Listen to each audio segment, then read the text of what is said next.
Hi, welcome to CareCraft. We're a podcast dedicated to the heart and science of care management. Today, we're honored to be joined by Courtney Hogenson, a registered nurse, certified aging life nurse manager, and advanced legal nurse consultant. Courtney started her nursing career as an RN at UCLA in the cardiothoracic intensive care unit. She then went on to found multiple successful healthcare businesses, including Heal at Home, a non-medical home care agency, RN Care Consultants, a care management firm, Heal at Home Nursing, a private nurse registry, and now is the founder and creator of Call Light, a private duty nurse platform and placement service where care seekers can safely hire an experienced nurse or clinician for in-home healthcare anytime, anyplace. Thank you so much for joining us today, Courtney. It's so great to have you on the CareCraft podcast. I would love to get started and just understand a little bit more about your background and how you went from nursing to really owning your own businesses. Yeah, well, thank you for having me. It's always nice to talk about what we do, and when we can help other people learn more about it, it's just, it's a win-win. So I went into nursing right around the time I was about 30. It's a second career, and I just wanted to do something that felt more meaningful, more impactful. And I just thought, well, at least I'll know that I'm helping someone every day. And so I ended up at UCLA in the cardiothoracic ICU. And the reason why I chose that very type A environment is I thought I would continue in school. I thought maybe I'd become a nurse practitioner. I thought maybe I'd become a nurse anesthetist. And I knew if I started in that unit, I could kind of, build my own path. And I loved being in that unit. But in less than 2 years of being a nurse there, I started to recognize all these gaps in our healthcare system with my patients. And they kept asking me for assistance, like, filling the gaps between hospital and home. And they said, oh gosh, if we had someone like you, a nurse who was helping us navigate this and who would help us get home, like we feel like we would be in better hands. And so I started my first business in 2012, and it was called Heal at Home Care. And it was a caregiving agency, non-medical. And just being a nurse, I recognized that I was able to have conversations in doctor's appointments and in the hospitals and just able to advocate for patients in such a different way. And it got to the point where if I had a patient in the ER or in the hospital, obviously the patient wanted to be at home and the caregivers wanted the patient to be at home so that they could be working. So it made sense to me to start showing up at the ER or at the doctor's appointments, and the families started to recognize such value in that. They saw how I was able to speak the language and make things happen and expedite discharge. And they said, my goodness, could we hire you to start coming to appointments with mom or dad? And so I leaned into care management, didn't know anything about it, hadn't heard of it. I joined the Aging Life Care Association pretty quickly. And then I, spent time doing care management and got certified. And I thought, well, if I'm going to do this, I want to be really good at it and I want to be the best. So I took the time to get the training and the mentorship and took the exams and all those things. And care management really has been like the most meaningful work I've ever done as a nurse. I've done a couple of different things, but just being the expert on your patients, there were times I would have anywhere from 5 to 10 patients. And depending on their acuity or what their needs were, I would go maybe on a weekly basis. If there was an emergency or a crisis, obviously I'd be more involved. But I had these families that were out of town, and often I was the boots on the ground for them. I was the eyes and the ears, and I was the unbiased professional who was not in the family.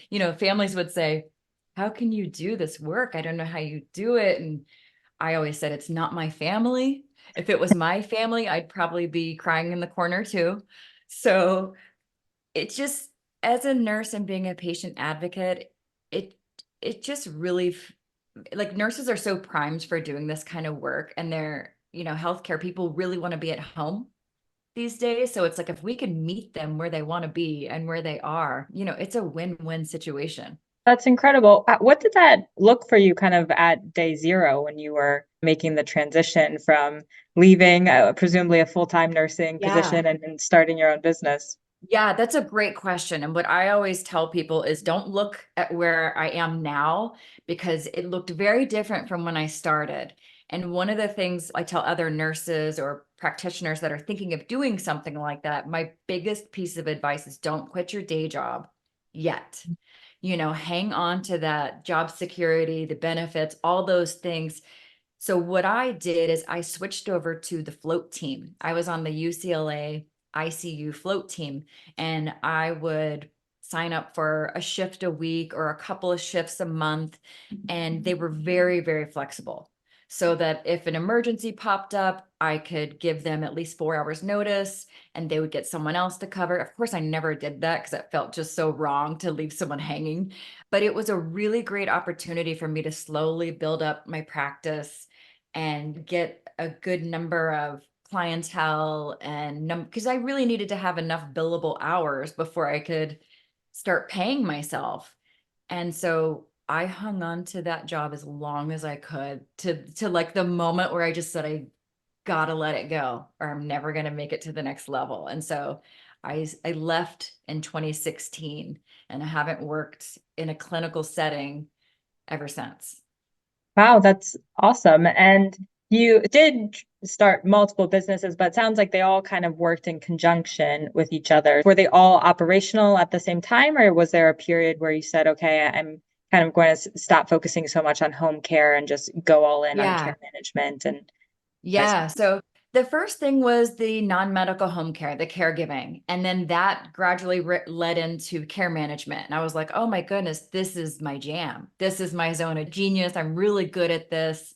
I can help, build teams of caregivers and nurses, and I can fill up the pill box once a week. I can schedule all the doctor's appointments. I can be the boots on the ground for the family. So that was really the most pivotal work that I did. And it was sort of the integral piece of everything else that I did. Because as a care manager, you're really the patient quarterback. You're really the navigator. You're the go to for everyone. And so all of the things that I did kind of came out of that. So, families loved having me at doctor's appointments as a nurse and being that expert. And then I started encountering families that said, well, what could be better than having a nurse here once a week? How about having a team of nurses round the clock? And so I kept encountering families that were requesting that. And I thought, well, this doesn't really exist. There are a few agencies, there are a few registries in the private duty space. And so I started reaching out to them, and it was kind of hit or miss because it wasn't me doing the vetting, it was someone else doing the vetting. And so it got to the point where my client said, we would rather pay you to vet these people and know who they are and be able to manage them rather than be, outsourcing to someone that's kind of hit or miss. Sometimes they would send a nurse with a pulse. And so I started Heal at Home Nursing in 2018 with another nurse care manager. And we said, we'll keep it on the down low. We're not going to market. We're not going to advertise. We're going to continue doing our care management practices, and we'll just do the private duty nursing for our clients. But it took off because nurses want to work with nurses. And, people just wanted to have our nurses in their homes. And so it really took off. And so I kind of had to pivot a little bit and lean into that a little bit more. And that company got acquired 4 years later for a good amount of money. And so now I'm really going back to my care management roots, and I'm still helping families navigate that whole process, but I'm also helping other nurses and clinicians learn how to set up their own care management practices and learn how to set up their own concierge nursing if that's what they want to do, because there's so much they can do outside of the hospital. And I've talked to my other nurse leader friends and innovators, and we all feel pretty strongly that there's not a lot we can do within the system right now, like the hospital system, the healthcare system, the insurance, the for profit. It's one of those things where we don't have as much impact on that side. But when you're outside of those, we have so much impact where, we can help people navigate. We know the language, we know. I always tell people it's kind of like going into court without representation or an attorney, but this is more important because it's sickness and health and life and death. And you really need someone who speaks the language and who's going to look out for you, Yeah. and be an expert in you. That expertise is critical. A lot of the individuals we talk to deal a lot with older populations or aging populations and just the complexity that comes from, changes in health status and multiple chronic conditions. Is that something that you've also seen kind of specialization in with what you've been building, or is it kind of across the board that you're supporting families? It kind of goes across the board. It depends on what the families need. Most of my clients and families come through word of mouth. They're often coming from a concierge doctor or, the hospital system or somebody who already knows me. And so I try to meet them wherever they are. And what was so cool about being a care manager is it didn't matter to me what agency they went with or what caregiver or what company. If they already had a team of people that was working, the last thing I wanted to do was rock the boat and like change that up. So I always just kind of went where they wanted to be and what their goals were. And it could be any ages. I think my sweet spot was definitely older adults. I was often reached out to by their adult children because they wanted their parent or parents to still have some independence and autonomy, but they also didn't want to be worried and they didn't want to have to send them into a place that they didn't want to be. So it was sort of like a compromise where I was able to be the non-family member who could show up if something was going on or they needed someone to check. And I could save those adult children a lot of, worry and a lot of unnecessary flights to see if everything was okay. I could just pop in. My goal is really to give them their autonomy and their independence and let them live their life as much as they can. And then I'm just here to support them if and when they need it. So there are times when I put myself out of a job and I say, I hope you never need me again, but if you do, I'm here. That's a wonderful philosophy. Are you still actively care managing, or has your time been fully devoted to building Call Light? I've been doing mostly call light, but I have had families reaching out to me and just still needing more of that navigation. And so I am taking on care management clients from time to time. As far as doing like the boots on the ground every day, that's not really where I am right now, but I'm definitely someone who helps build those teams. So I've had people reach out to me. Recently, someone said, can you help me find someone like you in Columbus, Ohio? Hmm. Or can you help me find someone like you in, Kansas City? And so what I do is I reach out to my network of thousands of other nurses and care managers. And, we are sort of those people that link everyone together. And so I just say, hey, do you know anyone that's taking new patients in this area? Do you know someone that's really great and reputable? And I found that that accountability factor is so key to be able to say, hey, call Megan at this company. Here's her number. I know her. And then that way, you're not just Googling somebody. You're not just trying to, you really have like a point of contact and some accountability of like that person's going to take care of you. And if they don't, or if they can't help you, I'll find someone else who will. Care manager is a very generic sounding title, I feel like, for all that it encompasses and the importance of the work. So have you found when people are reaching out to you or families that they, are aware exactly of what's kind of your expertise and how a care manager really can benefit them? I often find that we are the best kept secret.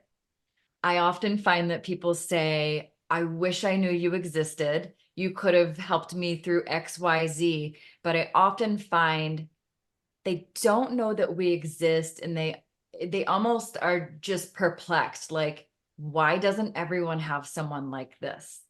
But I do find that a lot of times there are different names for things. Sometimes we call ourselves geriatric care managers. Sometimes we call ourselves patient advocates. Sometimes we call ourselves navigators. So there's so many different things. There are some people that come from a social work background. I come from a nursing background and I, specialize in cognitive impairment like Alzheimer's and things like that. But there are other care managers that come from like a physical therapy background or a gerontology background. So it just there's someone for everyone, I feel like, and depending on what the client's needs, I can't do everything. I would be dishonest saying that, oh, I do everything great. It's like if you do everything, you're not going to do anything really that well. So I try to focus on what I'm really good at. And then if it's something outside of my scope or my expertise, I try to line them up with someone who will really fit them and match them. So now with Call Light, you're really that platform to connect, right? Families with clinicians that can help support their needs. Can you tell me a little bit about that launch and how that process? Call Light launched in October of 2023. And, of course, our first client was a repeat client, someone who had needed 24/7 care around the clock for many years, and they were moving to a different state. And, the family called me and said, we heard you're doing Call Light now. We're so excited. Can you help us? And I said, okay, well, I would love to.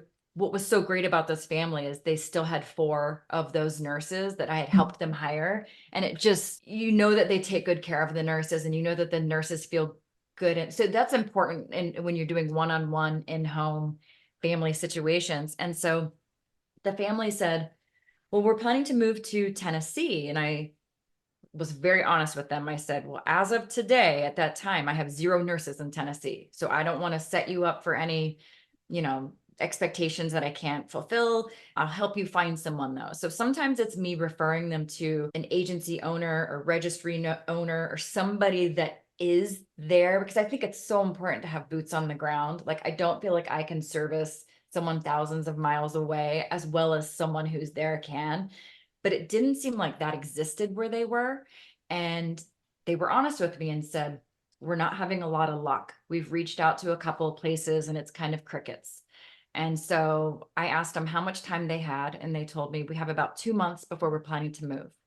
And I just thought, well, if I can't do this in 2 months, if I can't open a new market in 2 months, what am I doing? This would be a good, learning scenario. And so we helped that family out. And, eventually I did find a really reputable local agency that I was able to kind of partner with. I still get calls from different states, and maybe we don't have call light nurses there yet, but as we start to build and the momentum of, we have like 3,500 nurses around the United States right now. It's a matter of time before these nurses say, I want to keep doing this. This is really great. Because I found nurses that they get into private duty and they say, this is what I signed up for. This is what I wanted to do. I've never been able to find this kind of work. And so I just think, we're poised. People want to be cared for at home, and nurses want to get out of that system. So it's sort of like the perfect opportunity to help families. You talked a little bit just now about kind of vetting the families and the experience for the nurses, and then previously about, really needing to vet the clinicians and make sure it's a good experience. What does that process look like, and how do you make sure that it is a good fit?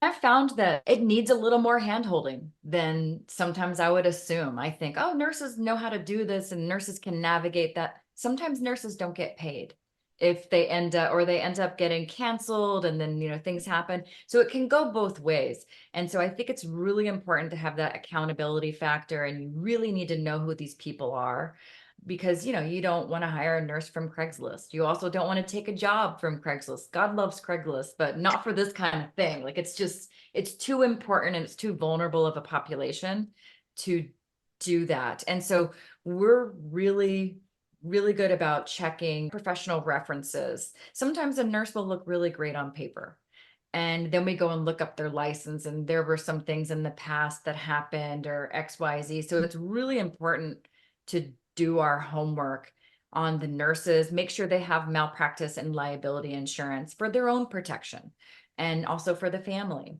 And then on the other side, we check with the family, because they could have the best nurse on earth, but maybe it's not the best fit for their family or for that situation. So it's so important to get the gauge of like the family's needs. Do they want a chatty Cathy? Do they want a nurse who's going to, just kind of be seen and not heard? So it's really important to match up the personalities, and there's so many factors that go into it. So it's just, we get to the point where we know the nurses and we know the families.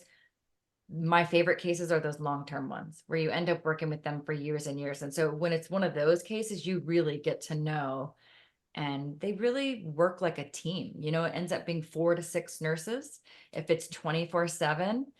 And, you get to build your own team of nurses. And so I find nurses come out of the woodworks and say, oh, I've got a nurse friend who'd be great on this case. And so that's how we get a lot of our nurses, is from the nurses that we already know and we like and we trust. That's incredible. When someone's weighing, right, that if they are a nurse and they have different options, whether it's to stay in the health system, to maybe go into more private duty, like through call lights, to maybe go into more of a care management type role. I guess what's your advice and how you like weigh those options, and for you, who's kind of done all of them, what do you think are the pros and cons? I think it depends on where you are geographically. When I did all of these starting out, I was in Los Angeles. And so it was a very large metropolitan area with, big hospital systems, lots of nurses in the area, lots of people who needed nurses. And so what I did that was so good, and I'm so glad I did it, was I just kept seeing where opportunities would come up, and I would say, I haven't done that before, but I think I can. And someone was willing to pay for it and they found value in it. So I just started to hone in on what I enjoyed doing, what people were asking for, and what I thought could build up. So a lot of times I wouldn't say no just because I hadn't done it. I'd get hired by a judge who said, can you come in and do an assessment on this patient and then type up your professional recommendations of where this person should live, what this should look like. And so I just kept saying yes to things that maybe I just was honest. I said, I've never done that before, but if you tell me what you need, I could probably do that. Basically, you kind of followed where there was pull for your own services, and really, that's taken you in many different places now. So that's awesome. Yeah, I was just open, and I think just these opportunities kept coming up and I wouldn't say no. I would try it. And so it just kept me going down this path of like, there's so much that nurses can do and that other healthcare professionals can do outside of the box. So I feel like in nursing and in healthcare, you can try things out and, ask for mentors, ask for people that have been there. I was really fortunate to find people that were a little bit ahead of me that had a similar background. And I often have nurses come to me for mentoring or coaching, and I'm happy to help them, get on the right path of like, here's what I did. Here's what I would do differently if I knew what I know now. And, there's so much that we can do to help each other. And I feel like if there were more of us out there, just the world would have such a better healthcare system in general. What would you do differently if you were doing it all over again? Man, if I was doing it all over again, I would have started as a nurse a little bit younger, before I got married, before I had a family. I would have probably done some traveling, like travel assignments, just to try and see what different healthcare settings were like. But I think what I wouldn't do differently was like, I just going where I was needed, and I just kept doing those. And it led me to like, oh, I'm so good at this. People pay me for it and they find value in it, and I'm helping people. Like, there was one point where I would say, I can't believe families are paying me to spend time with these older adults who have the most amazing life stories. And this is a dream. Like, maybe for some people that sounds miserable, but for me, I was like, are you kidding? I love older people. We could talk for days.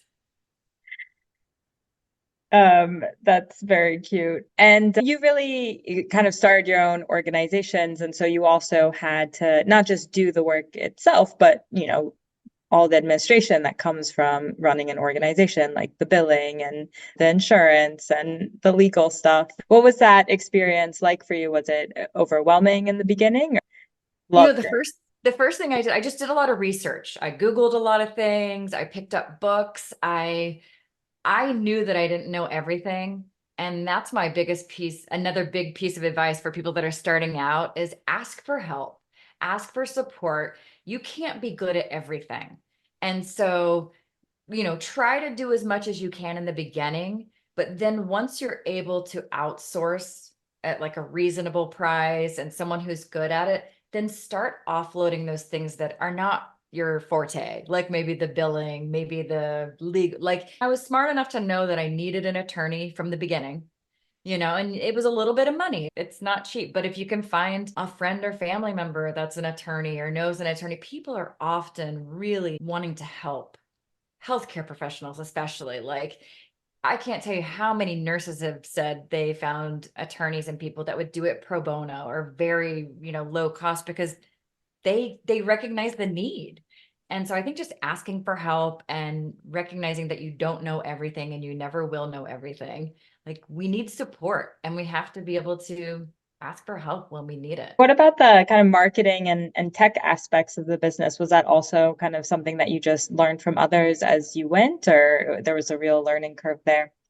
Yeah, the marketing kind of came with the territory. It's not everyone's favorite thing. I didn't mind it so much because I found that there weren't a lot of nurses doing what I was doing, and I was able to step into that role and speak on it in a very different way than your typical marketer.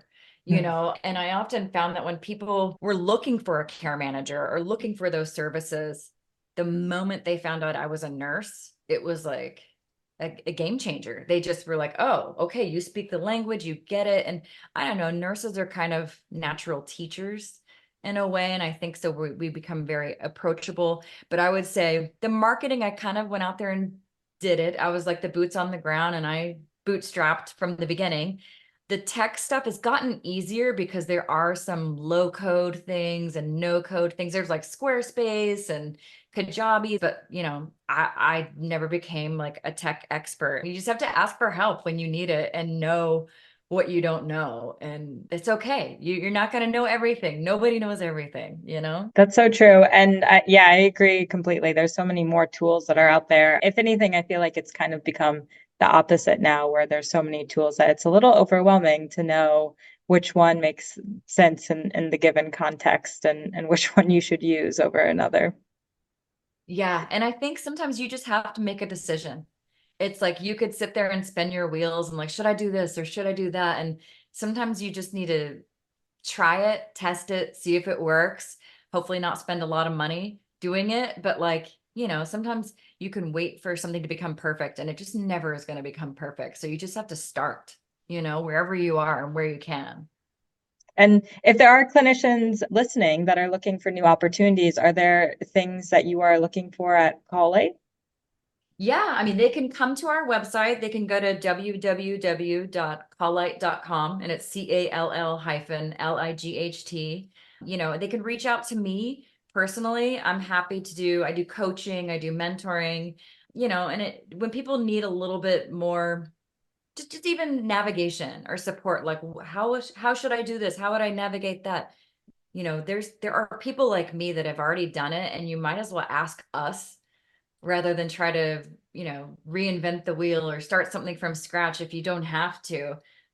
Find someone who's already doing what you think you want to do and start asking them questions and see if they'll mentor you or coach you. And, don't be afraid to ask for that because I really love giving back. And, I felt like people really gave that to me. And I just feel like I need to keep paying it forward. If there's one thing I've learned, it's that care managers are very giving. I have not encountered any. It seems to be, par for the course in this career. And where do you see the industry going? I'm curious. Obviously, you've kind of talked about seeing a lot of unmet needs and families directly coming to ask you for type of support. Like, do you see that growing in the future? And where do you I see that going? definitely see the need growing, especially as people are aging and living longer with more comorbidities, more medications, all sorts of things. And because people are really trying to age in place, a lot of people want to stay at home. And I think because we have more care managers and clinicians and nurses out there, I think we're able to help them do it a little bit more easily.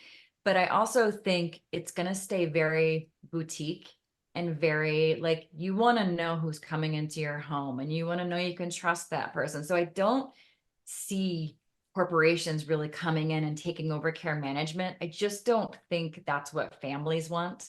And I don't think that's what clients or care managers want. I think we really like to, have our arms wrapped around and do this like, boutique work with these families where it's a relationship. It's not just a client and, a transaction. It's not just a transactional thing. It's very, organic and dynamic the way that you grow. So I do feel like there's a huge need for it. And it's just a matter of teaching everyday people that we exist and, letting them know there are associations they can go and search for people and yeah. So I think there's a big opportunity, and I think there's going to be a big push for this in the next couple of years for sure. Definitely awareness I've seen growing, at least in my personal experience. I mean, from a reimbursement standpoint, I know now there's some additional reimbursement that providers can get for, chronic complex case management. I guess, how do you see the roles differing and kind of the support you might get through a care manager, either from your health plan or your provider versus someone that you really like hire yourself? Yeah, I mean, I would say if you're able to hire someone and afford someone yourself, go that route because that person will be looking out for you no matter what. If you're using someone through a provider or through an insurance plan or something, just know that they work for that company ultimately. And so, look, I think in a perfect world, you'd have both. I think it makes sense. Like if I end up going to the hospital, that I would be assigned a care manager within that system who's going to follow my case and know where I was going and when I was going to be discharged and what that looked like. And in a perfect world, there would be someone on the outside, an unbiased person that also was an expert in me and that knew it and could say, hey, let's communicate and let's try to get this person back home if that's where they want to be.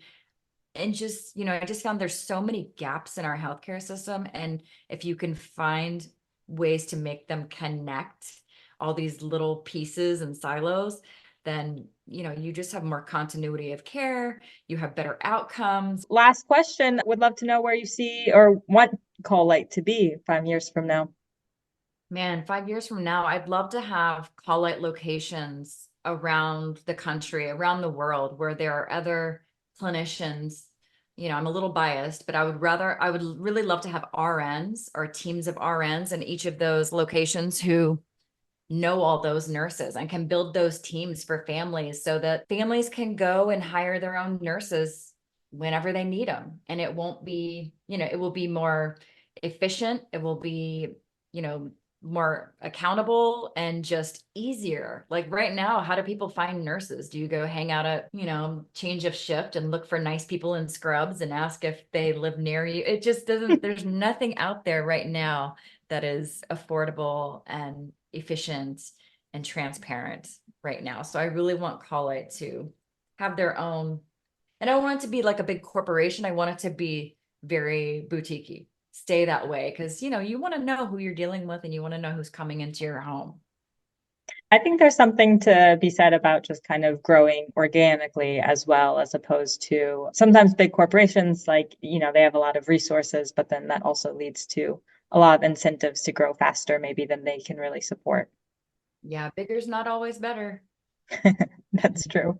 Well, thank you so much, Courtney, for being on today. It was so interesting to hear about your career and all that you've accomplished, and really appreciate all the advice that you were able to share for other care managers or nurses that might be trying to figure out where they want to go in their careers as well. Well, thank you for having me. And, we just need to tell more people that we exist and also show other clinicians that we can do this. People actually find value in it, they want it, and, there's a big need. Yeah, thank you so much. Thank you.